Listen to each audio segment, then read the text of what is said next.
Patalfatu lau Samoa Entertainment TV mai Samoa le nei fo ia sofau. A mai sol tapu inga tama matina matua. Pela ho maua mai ai tatu fasalonga le nei tula. Wa toro po fafua se i le fono le palemene i le nei aso. Mo le afo le iwa i le tai awa tai au. Masauno ai le fionga le fonga fitalai o le mota, papali ili ota e umaspau. E le se mafu anga tala whianga i afu ai ona wha asolo muli tau o mangal palemene. Ona o le lafu o le sui o nganga i whamaunga numera tolu. Peta iwa ia wha amuta le fono tanga o le so mo le tau singol file mu. Ai o le sila mai e le tunu. Mai ia polo ia ai whai pule o le mota. E toi fo iatu il palemene il afo le iwa. I le tai awa tai au. Ai usi mai le whaafonga i te vaenga o le fontanga al palemene il tai awa na leila. O te tāpāla o whionga, mai tai pālemia mulo saunanga whaminsta. Lau fionga i le whangwhitalai, sui mamalu o le palemene. Ua o tūla i whai se whaalinga ale malo i le bata upu au mai. I le tātou pepo ngā ruenga i le aso. I le lafo o le whatu tuaina a le sui o nganga ifu maunga numero tolu. O le aso lusfulima o Februari, luafe lusfulima. Na ilo ina i el palemene le lafo o le whatu tuaina o le kapeneta. E tu sai ma le vaenga tolu lua, pui lua, pui pi. O le tu la fono whawai, na whatula i mai e le sui o le pā. O lona winga, ua matua whamautuina le whatutuina o le pārimia ma le kapeneta.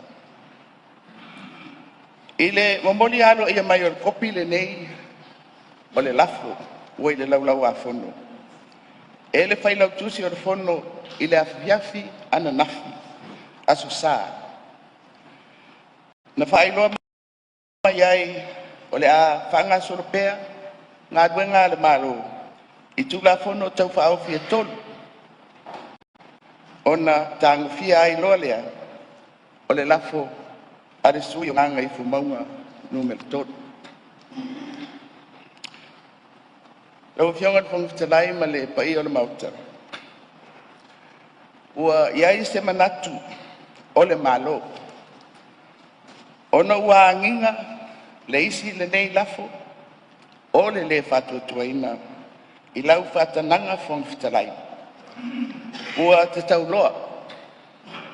Ona whaasoro muri ma tā upu ale malo. Whamalolo le tātou whono mō le aso. E fuafua se aso, e ilo i nai, le tūlanga o le lafo a le sui o nganga i fumau. E mai mau le taimi o le mauta, ma le tau mawhai mai o le malo. I ana mata upu ua ilunga o le laulawa fono, a le palemene. Ai ua ta oto, se lafo, o le whatutuaina o le parimia mai kapeneta. O te fia whamawina fo i le nei whaamitalanga whaaminsta, se whaasea ale malo o le kapeneta, i lau fionga le whangwhitalai. I lau whaiunga o le toe au maia, o le nei mata upu, ua maea o na whaia i ai, se whai unga mautu ale palemene. Ai maise, i se taimi e le mamau atu. I le male isi, o le sui o nganga i fumaunga numero tolu. Mai la tau o lo lango ina le nei lafu fou, o le whatuatuaina. Sa o la tau te ena le lafu. O le aso 25 o Februari luafe 25. O le nei ngā yoinga. O se whainga tau wha ole, ma le wha tau tala, i le mamalu, o whai unga whai ale palemene le nei. Lau fionga le whangwhitarai. Ua saumia fo i se lafo aloa ia. a sui o le kapeneta e whaasino i nei matau. E au fia ai mai a white na ala o fionga i le whongwhitalai, ma le sui whongwhitalai i le matau puli nei. O le whaadinga lea, ma le whaaloa. Lafo mo le whatateino Saunoanga Whaminster Palemia Leilua Fon. Lau whianga e ne te ua la loa ai le tātou pānene i tūlanga masani e tātou tūla whono tū mau. Au te tūla i atu male ngāng whaaloalo le nei tai ao. E whātūle la fo e na ia whatatia le Saunoanga lea le fionga e le tamaitai Palemia. E le laulawa whono mo le tala noe ni stenu luma. Ma e tāua le tūlanga lea. Ona ina ia si la fia le lei e tātou mota ma le atunu. O le nafo i wa iai le mātou lafo teu teu. Ua atu inatu i lau fionga. Le mātou lafo teu teu, le lafo le ua atu ina mai. E lafo i vaenga to tele. Whataua e mtao pulava le ne tasi. Lau fionga le whongtalai o le ala le o tula e tuai palanga whaloa. Leo whatu mai lafo whaaloina le fionga sui Palemia. O sili po la whamaunia lafo e whinanga rei Saunoa le ioe.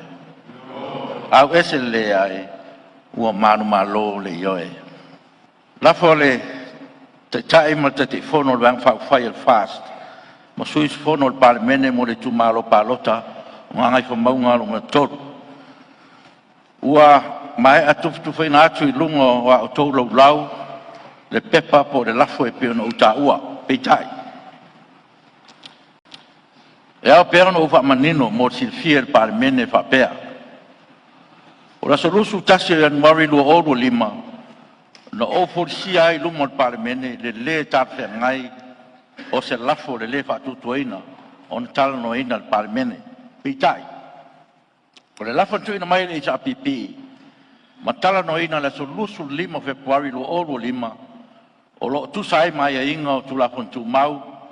Ma o whatauina I loa ina ia tala no ina. O se tasi o mta o tarwhea ngai.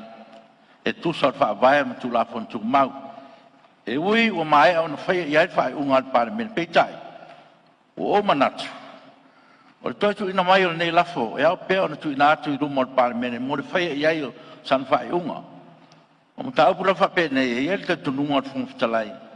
E whaia lava le Palemene le whai unga, e le o le whongwhitalai. O te whai loa atu ai, o le atu o le pōr tal noino, le nem ta upu po nei lafo. Te ia mai a tangu fia le whailo, whai taungu wha lua o tato tu la whonu tau wha opi. O lo I pepa o ngā luenga. Pitai. O leo Saunoa le tai o le malo le tai o nei o whaasolo muri uma I tua ngā ruenga le malo. O lo whaatulanga le pepa o ngā ruenga. Le nganga le whongwhitalai ia mawhai on whaawau pēr ngā ruenga o whaatulanga le whono au whai tūla whono. O le tūlanga fo I le lafo al sui mamalu o ngangai whamaunga tolu. O leo o whai atu manino e whai le Palemene le whai unga. O le afa I unga yo ia whaile nā mō tātou, ia auane ia whaina ai ngā ruenga. A le Palemene tau na wha awauro na tangwhiaina. O le avea o le lafo al sus, o ngā ngai whamaunga nunga le tolu e whaima mafo anga toi whaasolo mulia I tua ngā ruenga le malo. Ia whina ngā lo mali lie e le talia ina no whoa. O no tūlanga alo ia o le vana no wha ai o le malo ma le Palemene. O te manatu foi. Ua mai ar pitola au al purenga whaatonu e ala ngā ruenga. E pēntu ina mai ma whaatulanga I aile I longa al Palemene. O tūla whono foi. E more manuia o le atunu. E le tūlanga o no mea le toi whaasolomuni o ne ngā ruenga. I le sila whaafonga mai o le atunu.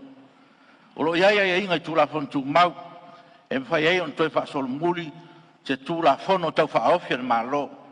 O lea ia inga sa fa polo ina ne ia dia e mai ni fa le tonu e mo mi ai le toi ta pena o se tu la fono pitai O mta upu fina ngalo ne yel te tai malo.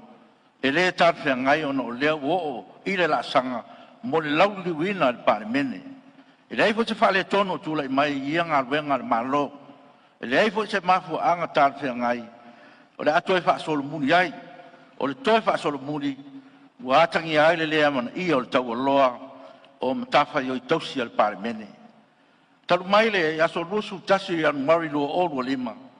E le fai alaba se le lenga i le vā le vāiang whau whai. A le whātua tua i le tua sa mungo tasi. O le anganga le nā le whai unga le whungtalai le nā so whono. O le whawhita auli i tula i mai i le tai au nei. Tasi le nā mafua angol. O le umi o le taimi. E le iei lava se le lenga sa te tau anu whatino. I whafo atu o le pare mene. Ua whai whai unga le whungtalai. Pa ngā solo le whaitong wha lua o tātou tula huntau wha au. O lo i pepa o ngā luenga. O le aso whono le nei. Ama e on tātou sa ngai lo le tango fia le lafo le suis whono.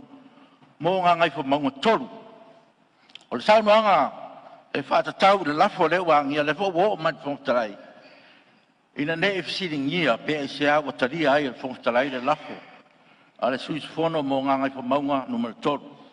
Wa umana o whailo atu o se mta upe tau na whaia iai e le pare mene le whai unga e peifo i o na whaia i le lafo le HRPP.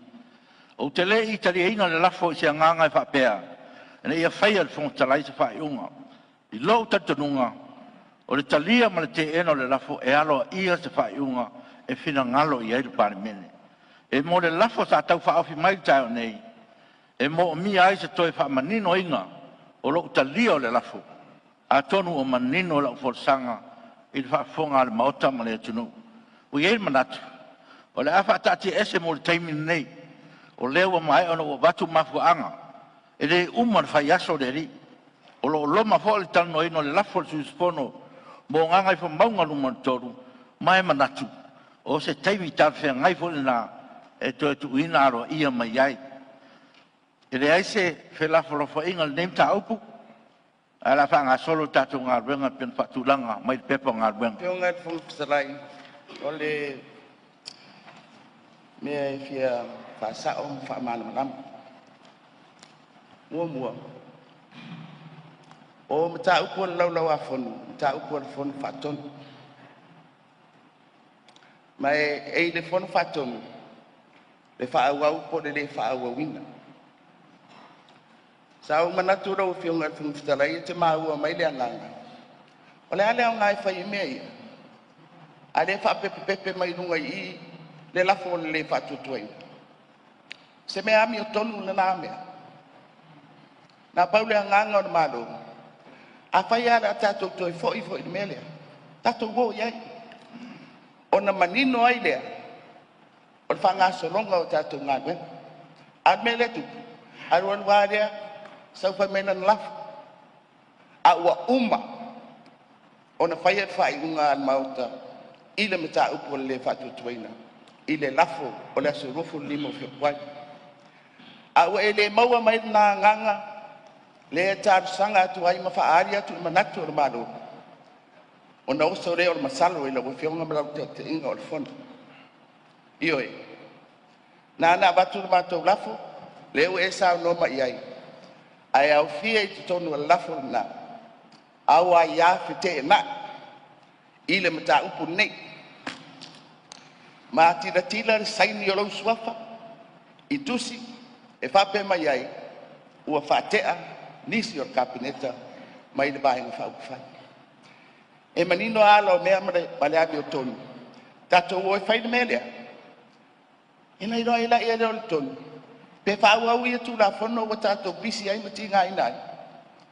Ia, pe tātou wōro e whai tātou paro. O le nganga nai lau whionga e whungwhitarai. Ia se ture mai lau whionga le, te le tuangai. Ngā tuatua lea lawa noe le whionga e. Lau e whionga e whungwhitarai o te tulai atu male nganga lau e whalana. Tā ua mtau puleu sao no iai ia le pale mia. E le te tau au tātou to e la atua se sinea. Mai tau le ka whakaakia uma ia mata upu. Se i tātou tala lola fo ia i staimi. E whai e tātou whai unga le so. O le afuanga le mātou manatu. E le mwhai on koe le lengi ka kou kalanga. A whai e te whina ngalo pēa. E whawol whono la kurai e vangange. Ala makuwo. Makire a wai e le whawol pēo le whono. A o lea e ka oko i a maka o kuhonga ia. E langolango le whina ngalo leo le pāle mia. Tau whatati e se mta upu nei. Se mas kabi pula sungare leo kako koe kalangolea i lafo ia. A leo mātou tuat, mātou langolango ina le mele e leo ngang koe whawau nge kako whongo. Whapewheo whawau. A lea ka kia mai mka upu ia. Lau whionga le whong talai. A whai whawau o le au esel vangang ngai ele koe iai a wai kongol o le kalangolanga pini. Ia, tau no mai le sui o ngai whamonga toru. Lau whionga le whongwhitalai molo ua manoa. O te tatalo pe i le atua i a maualo tofi malie. Ma vatu le ngango le atua e whatofi le mu i tae au nei. Lau whionga le whongwhitalai ma le whafonga le pale mene ma le whafonga mai si o tātua watunu.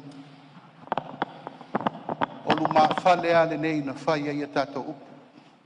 A marulua tu fo i lau whionga te itai o le tua ngai.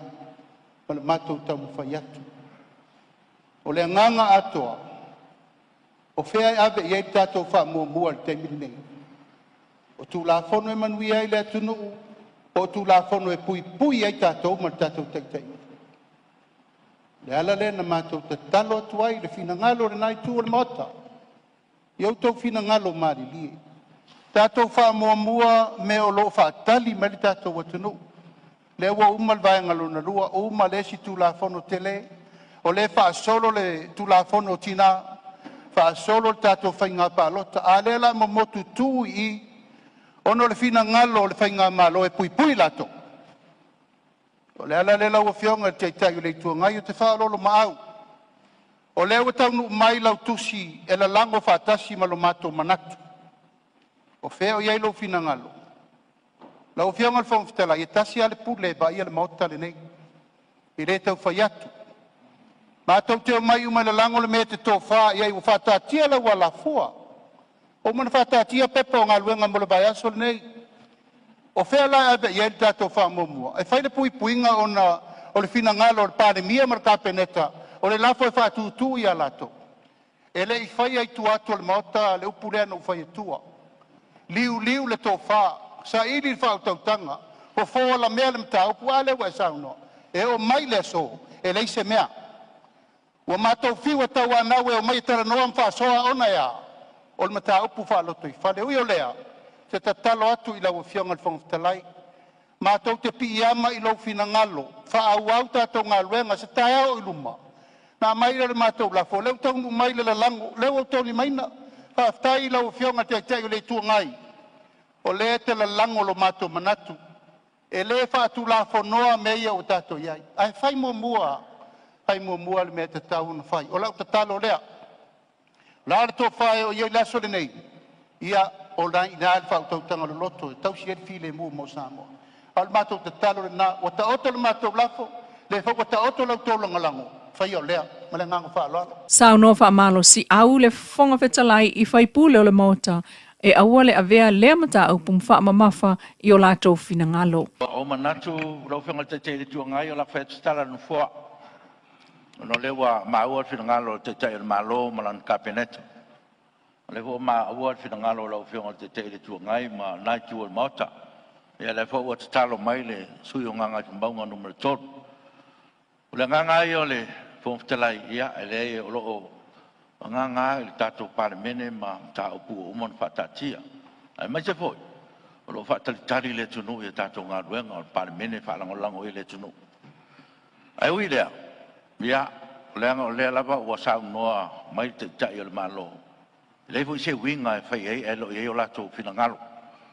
Ia, mai wai e le manatu o le whongwhitalai. O le ato o le pōr tātou whono. I se taimi. O le a whailo atu. O manatu foi, ia, o maru manunga lava, i le pare mene o le tunu, o lo sila whafonga mai le tunu, po whea anga i eita i tai o lo nā tunu, o le tunu. Le nganga nāwa, Angona e foa. Ia e nei tai au ia to fa malia tato parmene. Ia to fa malia fo si sila mele tunu ma le fa fonga mai. Ia tu aia manga fa parmene. Ia e au foi ona sila ma va ai tato parmene nei ia mau pere. Mau pere ma poponga ma sile mu le tu yo to finangalo. O ine vele nei mea ma me fa ma faina yo to finangalo. Ia ma ve lo sila ta po mai le mau lunga le tunu. Se sila tu wa tol pone tol mangal fono au fa tu la fono se uria le iva tol sfolu tai au. Tala nao le nei tu la manuia tau mangol nei yaso.